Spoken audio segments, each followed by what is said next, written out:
করবো না তুমি কার সাথে কোথা থেকে কি করেছো। আমি শুধু তোমাকে জিজ্ঞাসা করব বাচ্চার বাবাকে। ডাক্তার, আপনি তো আমাকে চেনেন তাই না? আমি কোথাও কিছুই করিনি। আমি বুঝতেই পারছি না এটা কিভাবে হলো। দেখো রোজা, তুমি কারোর সাথে কিছু না করলে এই রিপোর্ট তো আসতো না তাই না? আন্টি, আপনার রিপোর্টে কোনো ভুল নেই তো? না, আমি বেশ কয়েকবার চেক করেছি। আন্টি, এটা কিছুতেই হতে পারে না। হয়েছে, এটাই হয়েছে। যদি তুমি কারোর সাথে কিছু নাই করে থাকো তবে বাচ্চা কোথা থেকে আসলো, তাও 6 মাসের?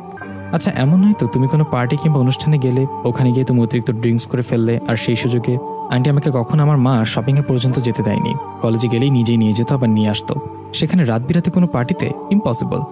আর আমার কোনো অনুভূতি হচ্ছে না আমি প্রেগনেন্ট। দেখুন, আপনি বলছেন 6 মাসের বাচ্চার বয়স, অথচ আমার পেট যেমন তেমনই। হঠাৎ দরজা ঠেলে মধ্যবয়স্ক একজন লোক চেম্বারে ঢুকলো। চুল দাড়িগুলো কাঁচা পাকা এলোমেলো হয়ে আছে। তার উপর কতদিন হলো চুল কাটে না কে জানে। এই লোকটার ডাক্তারের অ্যাসিস্ট্যান্ট। বেশ কয়েকদিন ধরে তিনি আমার মাকে আমাকে নিয়ে বিয়ের প্রস্তাব দিচ্ছেন। আমাকে বলেছে অনেকবার, আমি কড়া কথা শুনিয়ে দিতাম। এতক্ষণ দরজার আড়াল থেকে আমাদের কথাগুলো আড়ি পেতে শুনছিল। ডাক্তার আমাকে বললেন, রোজা, বাসায় যাও, আমি পরে তোমাদের বাসায় গিয়ে কথা বলে আসবো। আমি মাকে নিয়ে রিক্সায় উঠলাম। আমার মা আমাকে শক্ত করে ধরে রেখেছেন। তিনি থরথর করে কাঁপছেন। আমি কাঁপছি না। আমি অনুভূতি শূন্য হয়ে গেলাম। কয়েকটি প্রশ্ন আমাকে কুরে কুরে খাচ্ছে। কে সেই লোক? কে বাচ্চার বাবা? কিভাবে এগুলো হলো?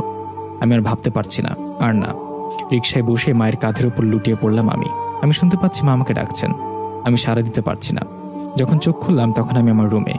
বাইরে লোকজনের চেঁচামেচির আওয়াজ শুনতে পাচ্ছি। মা মা বলে কয়েকটা ডাক দেওয়ার পরেই মা রান্নাঘর থেকে ছুটে এলেন। বললেন, রোজা, একদম বাইরে যাবি না, দরজা খুলবি না। দরজার ওপাশে অনেক লোকজন। আমার আসার আগেই ওই ডাক্তারের অ্যাসিস্ট্যান্ট পুরো মহল্লাতে জানিয়ে দিয়েছে বিষয়টা। পাড়ার সবাই ক্ষেপে আছেন। বাড়িওয়ালা এসেছিলেন, আমাদের ঘর ছাড়তে বলে গেলেন। আমি বলেছি কাল পর্যন্ত সময় দিতে। তিনি রাজি হয়েছেন, তবে কালকেই বোচকা বুচকি নিয়ে অন্যত্র চলে যেতে হবে। কতগুলো বলেই মা রান্নাঘরে চলে গেলেন। আমি জানালার পাশে গিয়ে বসলাম। জানালাগুলো বন্ধ করে দেওয়া।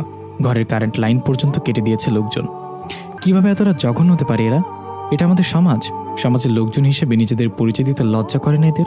হায়রে সমাজ। আমার বাড়ির আনাচে কানাচে খুঁজে একটা হারিকেন পেলাম। হারিকেনটা জ্বালিয়ে জানালার পাশে গিয়ে বসলাম। সন্ধ্যা হয়ে আসছে। সমাজের লোকজন নিজের ঘরে চলে গিয়েছে। আবার অপেক্ষা করছে কোথায় কার ছেলে মেয়ের নামে কি ওঠানো হয়েছে সেটার জন্য। আমি জানালাটা হালকা করে খুলে দিলাম। মৃদু বাতাস আসছে জানালা থেকে। তার সাথে অতি পরিচিত একটা সুগন্ধ। এই সুগন্ধ কোথা থেকে আসে আমি জানি না, তবে ভালো লাগে, খুব ভালো লাগে আমার। আমি রোজা বিনতে রিজওয়ান। এবার অনার্স ফার্স্ট ইয়ারে পড়ি। আমার মা রেহেনা রিজওয়ান। আমার বাবা রিজওয়ান আহমেদ। তিনি পেশায় ছিলেন একজন উকিল। অবশ্য বাবা গত হয়েছেন আরো কয়েক বছর আগে। আমি যখন ক্লাস 7-এ পড়তাম। বাবা বেঁচে থাকলে অবশ্য এত ঝামেলা পোহাতে হতো না আমার মাকে। জীবনটাকে অদ্ভুত, তাই না? কিভাবে কি হয়ে গেল জানি না। সবাই তো ভালো চলছিল, তাহলে হঠাৎ কেন সব এলোমেলো হয়ে গেল? আচ্ছা, আমি যখন কিছুই করিনি বাচ্চা কিভাবে আসলো? তাহলে কে সে? অদৃশ্য কেউ নাকি অন্য কিছু? না, আমি কিছুই ভাবতে পারছি না। ভাবতে গেলেই মাথাটা চিনচিন করে। আচ্ছা, আমি যখন কিছুই করিনি বাচ্চা কিভাবে আসলো? তাহলে কে সে? অদৃশ্য কেউ নাকি অন্য কিছু?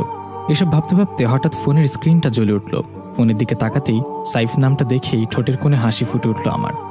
আর কেউ বিশ্বাস করুক আর না করুক, এই ছেলেটা আমাকে অল টাইম চোখ বুজে বিশ্বাস করে।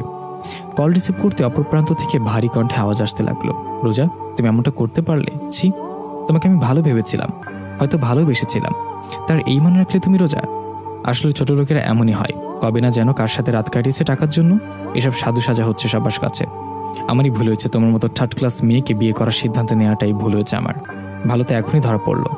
এই অবস্থায় বিয়ে হলে আমি যে সমাজে মুখ কিভাবে দেখাতাম কে জানে। আচ্ছা, আমরা যেন কত টাকা পণ নিব বলেছিলাম? 2.5 লাখ টাকা। এতগুলো টাকা একসাথে দেখেছো কখনো? যা টাকা আছে সেগুলো আমাকে দিয়ে দিলে তোমরা কি খাবে বলে তো?